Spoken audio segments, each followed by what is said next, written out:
Olá pessoal, vamos lá então.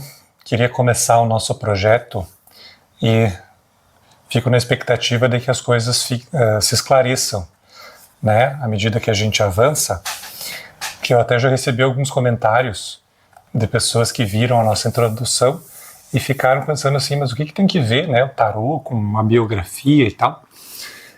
Então eu pensei de fazer mais um vídeo introdutório, mas aí achei que ia ser muita coisa, e aí queria começar já com a nossa primeira carta, então, que é a carta 0, né?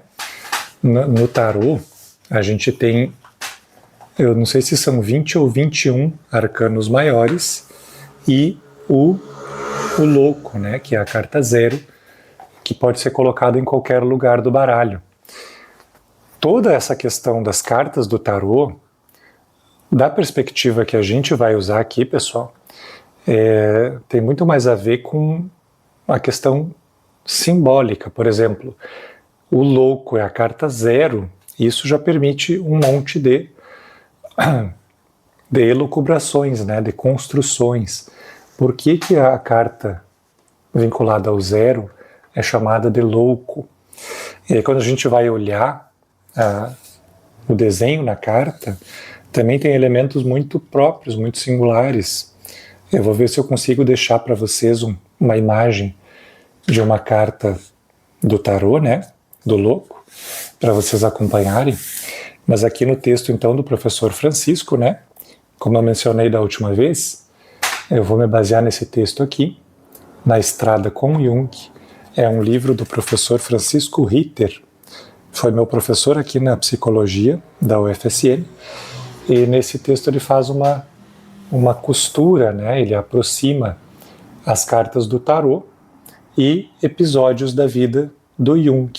Então achei que era uma boa maneira de contar sobre a biografia do Jung, em função dos grupos de estudo que a gente tem e tal.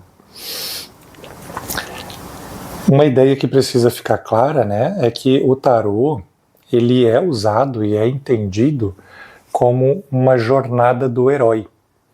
Eu imagino que é mais ou menos essa a pegada do professor Francisco aqui, né? Embora eu não lembre se ele chega a citar em algum momento. Tem até livros que falam sobre isso, né? Como esse aqui, ó. Posso deixar o link depois na descrição. Esse é um livro muito bom. É um livro sobre as cartas do tarô, mas são leituras psicológicas das cartas do tarô, porque o autor entende que cada figura do tarô é um momento da jornada do herói. Então aí a gente entende por que o tarô se liga com a biografia, porque a nossa biografia é uma jornada, né? Nós somos os heróis da nossa própria biografia. Então, mais ou menos nesse sentido que eu quero seguir com vocês. Mas eu vou começar então com a carta 0, que é a carta do louco no tarô, e vou ler um pouquinho aqui. Então o professor Francisco começa assim, né? No tarô, o louco simboliza o inconsciente, com sua desconsideração por limites de tempo e espaço. Ele move-se livremente pela alma, entre o cotidiano e o mundo não verbal, das imagens arquetípicas. E o fato de aparecer acompanhado por um cachorro, aqui é a imagem da carta do tarô, né? Geralmente tem um cachorro na carta 0. O fato de aparecer acompanhado por um cachorro é sinal de que está próximo dos instintos mais básicos. Realmente nos sonhos, né? Muitas vezes os nossos instintos aparecem personificados, né? Ou representados por um animal. Pode ser um cachorro. A roupa colorida do louco reflete a presença em si de muitos opostos. Mas há em sua figura desalinhada uma segurança latente que a consciência racional jamais entenderá. A segurança de que, por não ter um destino traçado de antemão, O louco nunca perde o caminho. É aquela frase que dizem, né? Para quem não sabe aonde vai, qualquer caminho serve.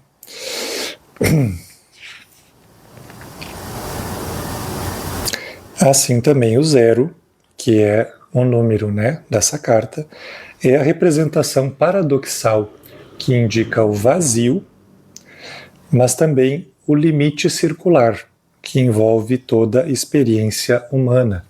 Então, o zero é um círculo, né? O círculo muitas vezes é usado para significar o todo, né? O conjunto, as coisas completas, ou se for um zero mesmo, significa o oposto disso, né? A pura ausência, a inexistência. E vejam que as duas coisas, então, os dois opostos, estão representados pelo mesmo símbolo, né? Que é o zero. E aí o professor fala agora então da vida do Jung.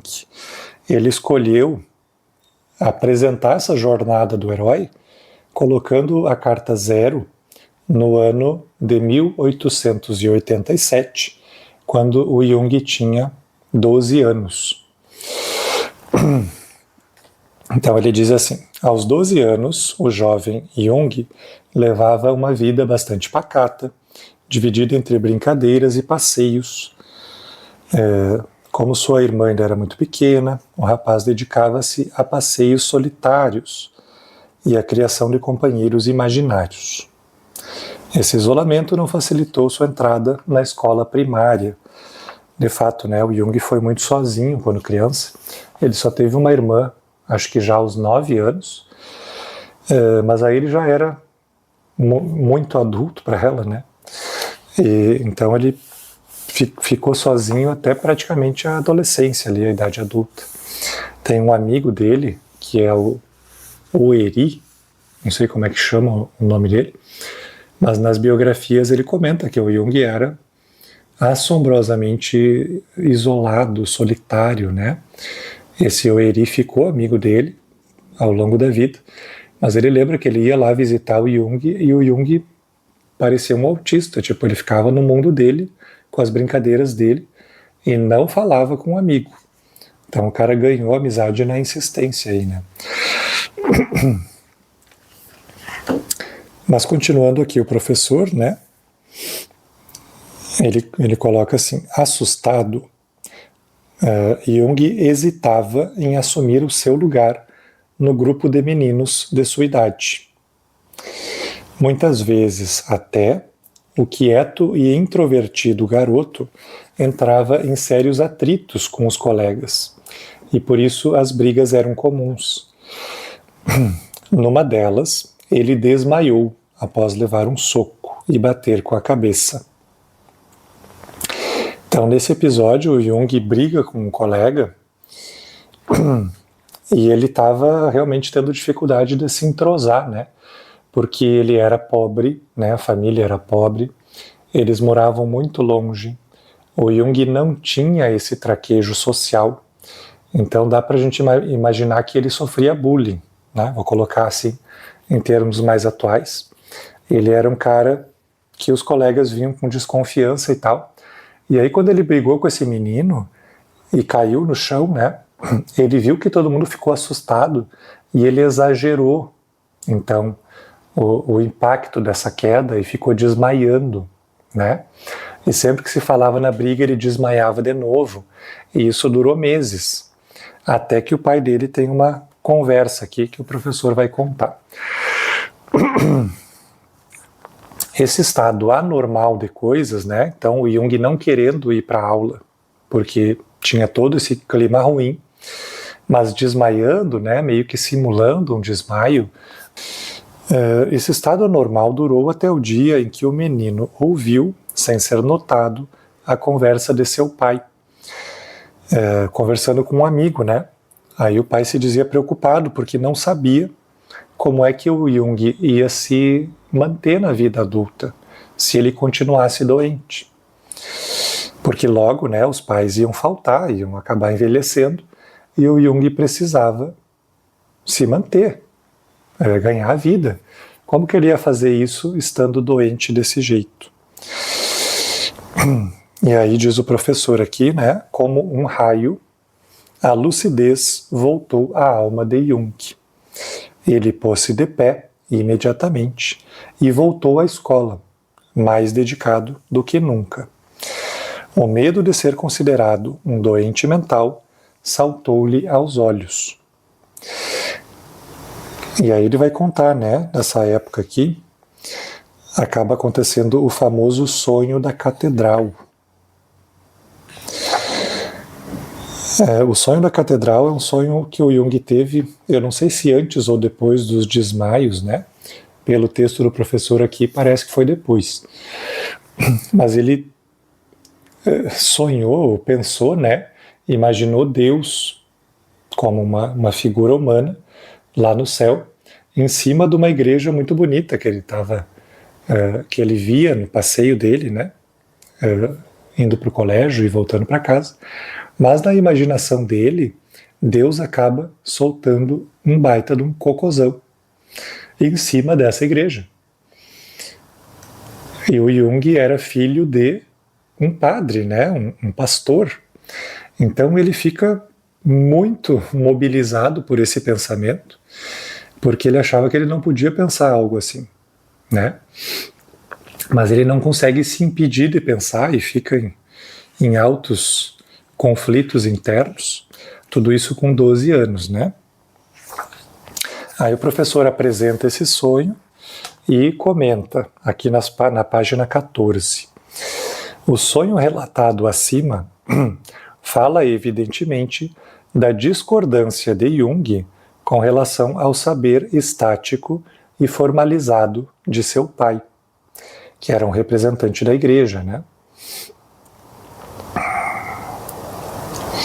Mais do que um exemplo de rebeldia juvenil, essa famosa visão de Deus a defecar sobre o teto da catedral mostrou a Jung, de forma inarredável, a força do inconsciente. Ali ficou claro para ele que as imagens que acabara de ver continham em si mesmas uma urgência em afetar a realidade, em produzir ressonâncias na sua vida concreta. Então, no entendimento aqui do professor, né, a grande questão desse sonho foi que o Jung não conseguiu deixar de pensar nele.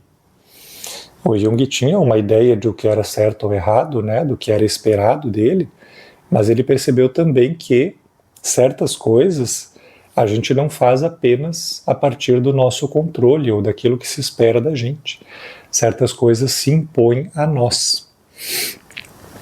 Essa imposição, pessoal, é que eu acho que tem a ver com a figura do louco, porque na narrativa do professor aqui, o louco poderia estar aparecendo tanto nessa doença do Jung, quando ele desmaiava para fugir do colégio, quanto nesse sonho impositivo, né, da qual ele não conseguiu fugir. Então, vamos continuar mais um pouco aqui. Na leitura do professor, né, o Jung percebia, através desse tipo de sonhos e de fantasias, que ele não poderia continuar e crescer como um religioso, né? Esse era um caminho que estava fechado para ele.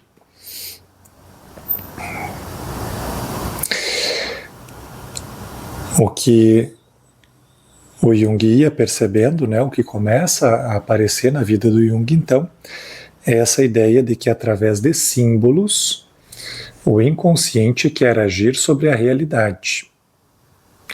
Isso, entrada em cena, são palavras do professor aqui, tá?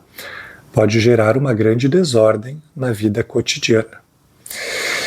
Então, os símbolos aqui, né, estariam no lugar do louco. O louco, que é o inconsciente, coloca esses símbolos na nossa vida, seja através de sonhos, através de fantasias. E o que o Jung ia percebendo é que esses sonhos e fantasias não eram inócuos, né? Eles produzem inquietação, eles produzem conflito, eles fazem a gente pensar e às vezes até se transformar, né? Assumir caminhos ou abdicar de caminhos que pareciam dados para a gente, né? Aí o professor Francisco continua aqui falando sobre o símbolo, né? Como que o Jung entende o símbolo. O símbolo seria algo a meio caminho entre a vida individual e a vida coletiva, né? Essa é uma maneira de apresentar o símbolo para Jung. Outra maneira é pensar no símbolo como um modo consciente de falar algo inconsciente. Então o símbolo nunca é completo, né? Ele fala algo que a gente não conhece, porque é inconsciente, né? Nessa leitura do professor, a gente não conhece porque é coletivo, então não é nosso, né? Não é individual. Mas o ponto é que o símbolo tem efeitos, né? Ele incide na nossa vida e produz efeitos. Aí, seguindo aqui na biografia, o professor chama a atenção, né, que algo que foi muito singular na vida do Jung é que ele justamente viveu a incidência do símbolo, né? Ele percebeu como o símbolo produz conflito, como o símbolo nos incomoda, mas depois, na vida adulta dele, já como teórico, né, como psiquiatra e psicólogo, ele vai então teorizar sobre o símbolo e vai nos mostrar a relação entre os símbolos e as mitologias, né? Porque as mitologias são as narrativas coletivas. E o mito faria a ponte justamente entre as nossas narrativas individuais e as narrativas coletivas, as mitologias. E o Jung mostra isso, né, no trabalho teórico dele. E também criou um método para a gente relacionar, ressituar os símbolos nesse contexto coletivo ou mitológico. Então, num primeiro momento, o Jung sofre a ação do símbolo, nessa experiência da doença, né, do desmaio, nesse sonho fantasia da igreja, que se impõe a ele, né, e que ele não consegue fugir. Mas depois essa vivência, né, que foi experimentada um pouco como uma submissão, num segundo momento acaba sendo transformada em teoria, né, em psicologia, em ferramentas para a gente entender melhor o que é o símbolo. Essa é a primeira carta, a carta 0, falando desse momento bem inicial da vida do Jung, aos 12 anos. Tá? A gente vai prosseguir, então, pelas demais cartas, até a carta 21, que acho que é a última. E cada carta vai falar de um momento da vida do Jung. Tá? Essa é a minha ideia. Espero que vai ficando claro aí, com o andar da carruagem, e a gente se vê nas próximas cartas. Até lá!